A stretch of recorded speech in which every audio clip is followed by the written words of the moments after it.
So oh my god, I just saw probably the most amazing movie, and easily, well, I shouldn't say easily, because of how much I loved King of the Monsters, despite all the flaws everybody else throws at it.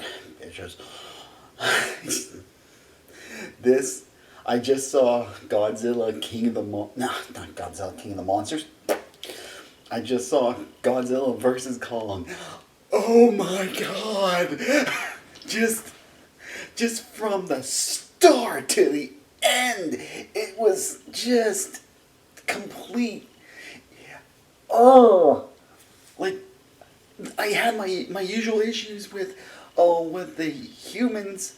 They were it was just like watching a one of the Toho ones.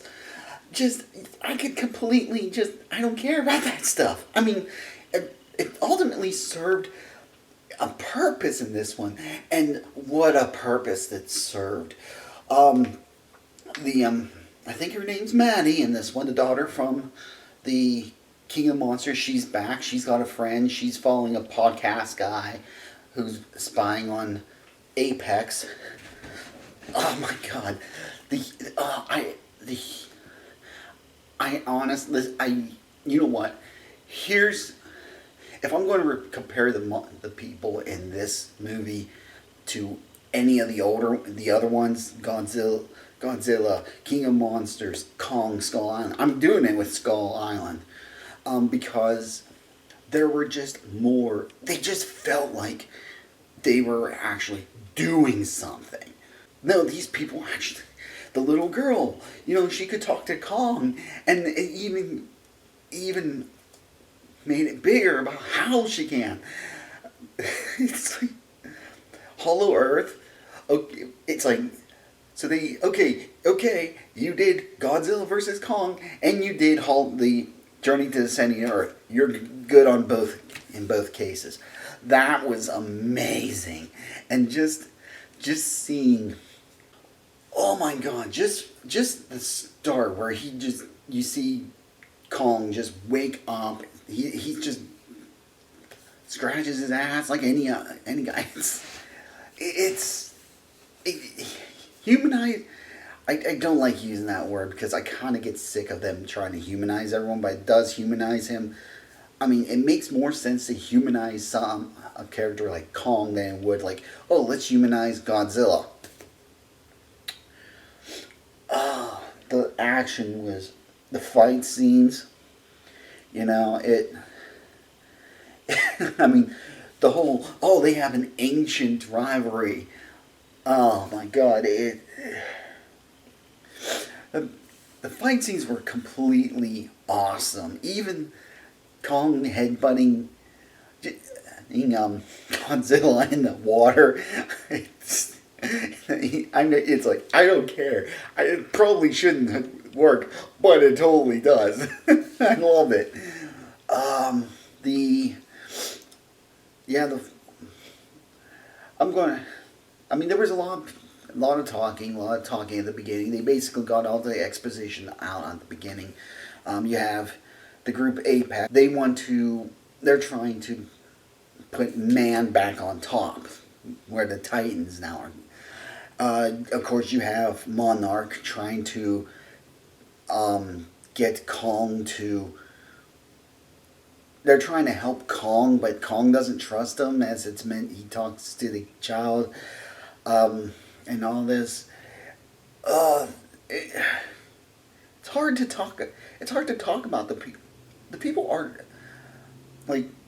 They're literally, they really are. You've probably heard others say the people were there basically to get the monsters from point A to point B, and that's it. They serve their purpose, and they do it well in this. I'll even say it. They do it better than they even did in. I kind of liked what happened in despite saying that half the cast could have. Of main characters could have been thrown out and wouldn't have changed anything in Skull Island. I thought that was done rather well. But yeah, they actually,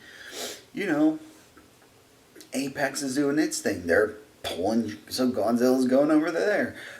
Monarch's taking Kong to the center of the earth, so they take him over there. And just the way what happens when, and I feel bad I'm not doing as big of a video about this as I am about Lord, King of Monsters. I'm going to have to watch this thing several times, but I just felt like I had to get this out, my pure feelings, my pure enjoyment. I was so happy. This movie was just pure. It's like, okay, this is we're going, and the director basically said, this is balls to the wall, ridiculous. You're going to see two monsters just being no holds barred. And it wasn't, for the most part, other than the first encounter on the ocean when Monarch had Kong chained up for a while and Godzilla capsized the thing. And let me get to the big one, because I thought this was interesting. Mechagodzilla. Now, in a previous video, I said I was a little bit leery about, because the director said he was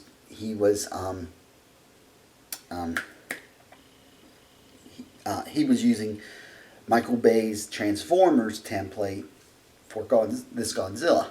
And then the big reveal that kind of literally made me sit back and go, oh shit. Like, I literally, no joke, saw this and just sat back. No one told me about this. Like, I watched reviews, people were talking about Mechagodzilla, they were talking about what was going on with... No one said a damn word, even in the spoilers,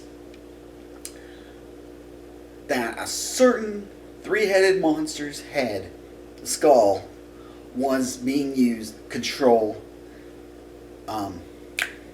Mechagodzilla. That King Ghidorah, Kevin, I'm pretty sure it's Kevin's head, the one that got ripped off before Godzilla got hit with the oxygen destroyer. But Kevin's head was used to freaking help them control Mechagodzilla. And here's my thing. Here's my thing on what happened with Mechagodzilla, because Mechagodzilla goes ape shit. Mechagodzilla goes... What happens when Mechagodzilla gets that power source that they were looking for, which ends up being down in Hollow Earth? He gets that. They charge up Mechagodzilla, he gets the energy. Now, yeah, people could say, oh, well, the energy overloaded. I add this. They used Kevin's head, his skull, to run the machine. Now, we already know that Ghidorah can regenerate and stuff. So, I was personally hoping that probably they were going to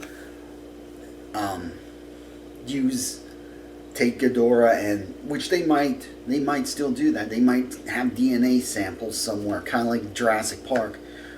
Of course, I could also see them using something similar where they're getting DNA samples from all of the different monsters together to create a certain destroyer.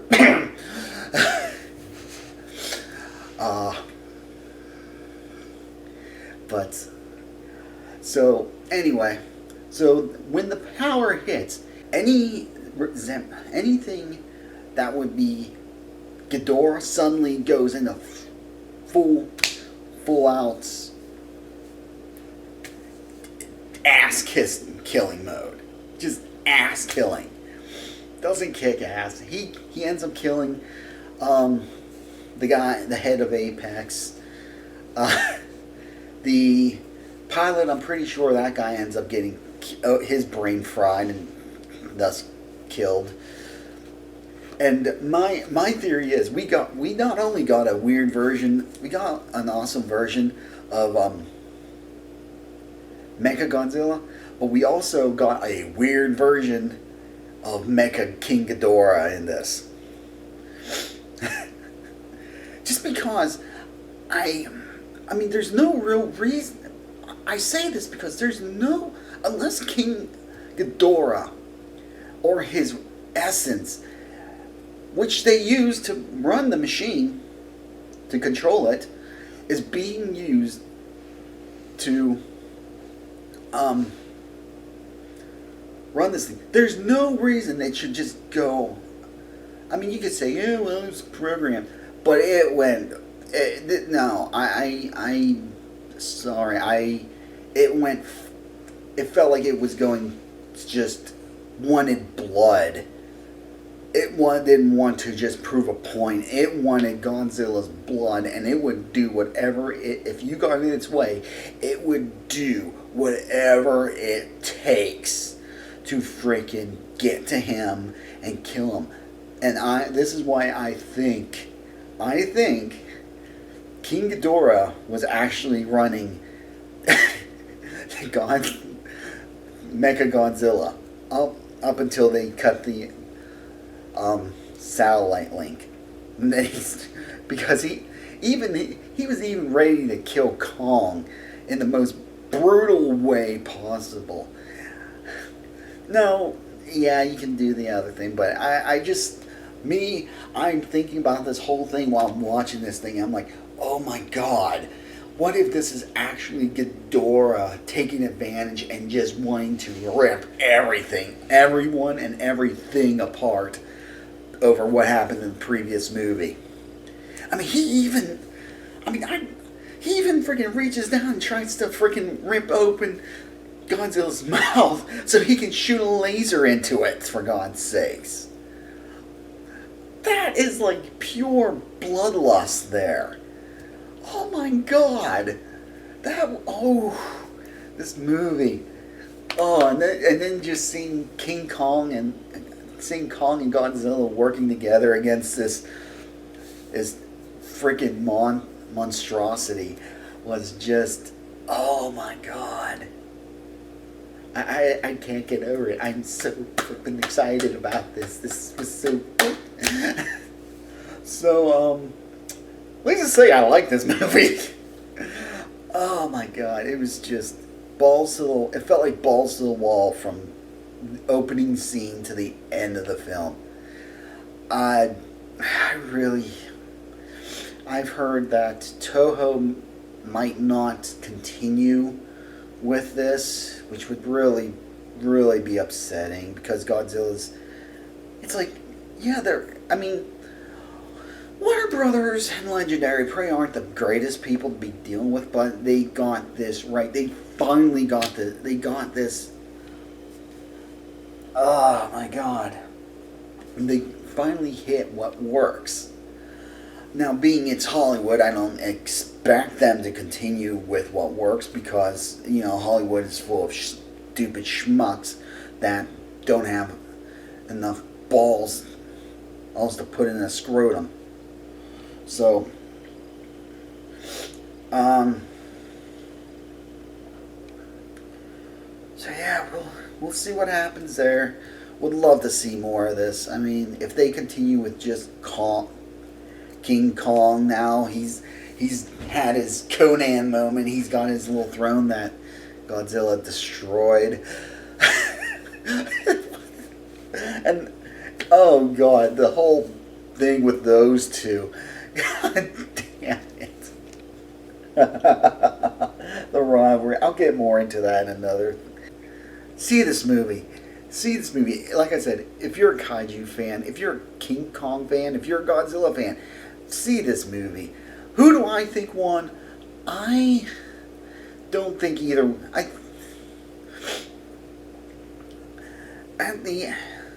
If it was to happened before.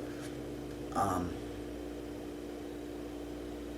yeah, I would say Kong won. I mean Godzilla won, but by the end of the movie, I don't think either. I think that it was just like both of them of like, okay, this is getting nowhere. Why are we even fucking doing this? It it felt that's the thing. It didn't feel like there was really any. Well, no, I would definitely say there was animosity because Godzilla wants to be the king. There, you're looking at two kaiju that want to be the king. They're the top of. They both want to be the top of the food chain. So, yeah. But in the end, they're like, okay, we're done. We've both officially have had it. This is bullshit. So it was a nice little recognition of respect from both monsters. King Kong just Godzilla gets up and Kong just okay. Just gets up. I love that axe, by the way. Love that axe. Yeah. So, yeah, I'm going to end it here. I will see you in the next episode. Take care, everyone, and see this freaking movie if you haven't already. God damn it.